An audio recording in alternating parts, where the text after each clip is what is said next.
Hello, my name is Polly. I have been working on a marketing plan for Samantha at Blush of McLaren Vale. This marketing plan proposes to give an insight into how Blush of McLaren Vale will be working towards achieving their goal of increasing customers and increasing profit. This presentation will touch on a few of the aspects discussed in the marketing plan presented to Blush of McLaren Vale. Blush of McLaren Vale wants to increase its profit by 3%. Its 2027 financial objective is to reach a profit of $307,300. To do this, Samantha will need to increase the number of customers who purchase her wine by 1,780. An important element of a marketing plan is to assess the environmental factors affecting the business. This plan focuses on the macro environment. The external factors that I'm going to touch on in this presentation are customer demographic and economic aspects. When it comes to customer demographics, there has been a significant growth in Chinese tourism in the wine region. Also, there are an increase of families with young children visiting wineries too. However, with the increase of Chinese tourism comes the economic aspects of exchange rates and inflation rates. So, depending on the conversion rate of the Australian dollar to the Chinese yuan, this will determine if overseas customers buy any of Samantha's products. Same applies to the inflation rate. If the price of Samantha's products increase over time, this could potentially result in a decrease in customers purchasing her products. Both of these factors have a direct impact on the financial success of Blush of McLaren Vale. So, Blush of McLaren Vale have a marketing budget of $25,000. So, apart from advertising on the company website and social media outlets, advertising on the radio is still a popular way to gain exposure for your business. Radio advertising builds a brand's importance and promotes the name brand. It has repeating taglines and catchy jingles.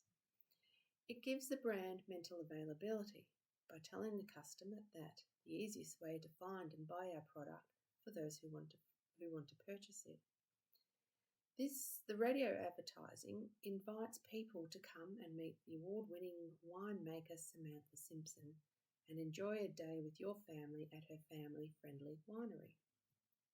Customers can listen to the radio in their cars while touring around the McLaren Vale region, hearing of Samantha's ad on the radio and then deciding to go and visit the winery themselves.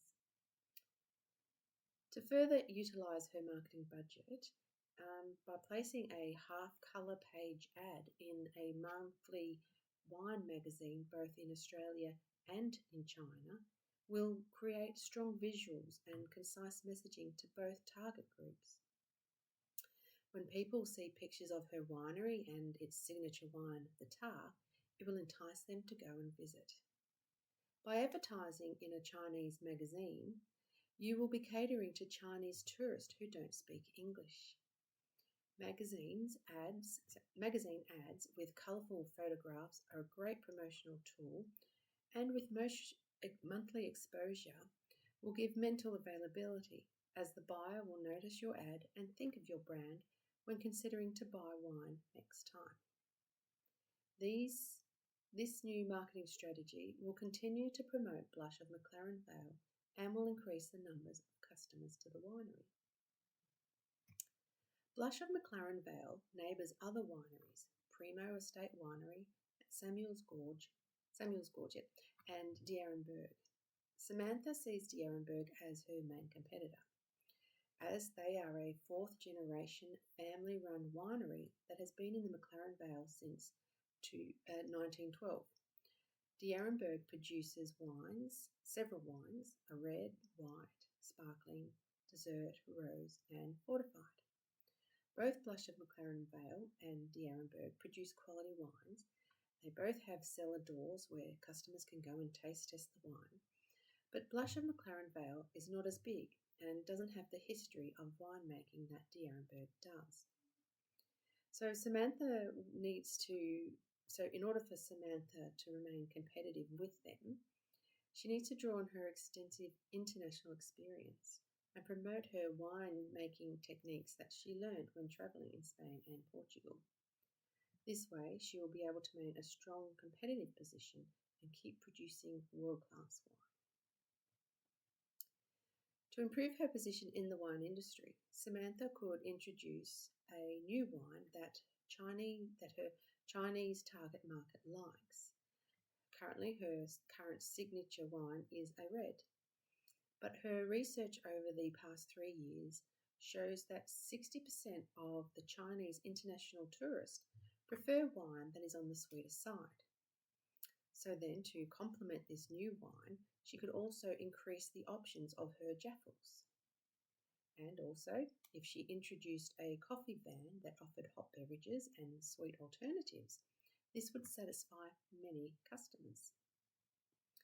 Samantha offers a range of wines with various prices. These prices enable customers of all income levels to purchase her products.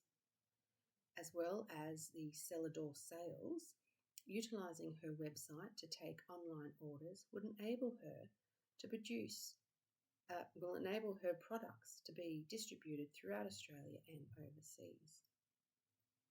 So Samantha will need to run financial reports regularly and compare them with the sales of last year, the sales of the same time each year, and see the comparison.